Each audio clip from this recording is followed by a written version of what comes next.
গত সপ্তাহে লন্ডনে আমরা আমার বাচ্চা নিয়ে একজন পুষ্টিবিদের সাথে দেখা করতে গিয়েছিলাম। তো পুষ্টিবিদকে আমরা জিজ্ঞাসা করেছিলাম যে এমন কি কোনো খাবার আছে যে খাবারগুলো শিশুর সার্বিকভাবে শিশুকে পুষ্টি দেবে এবং শিশুর এই যে বেড়ে ওঠাটাকে সাপোর্ট করবে।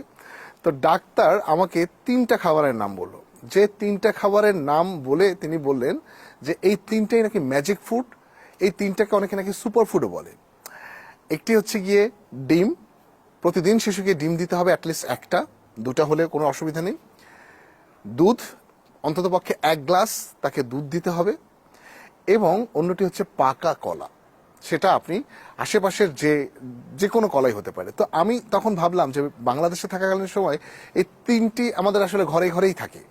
তো এই 3টি একসাথে নাকি অত্যন্ত পুষ্টিকর হয়, তবে কলা খুব বেশি মানে প্রতিদিন 1-2টার বেশি খাওয়াতে তিনি কিন্তু না করেছেন।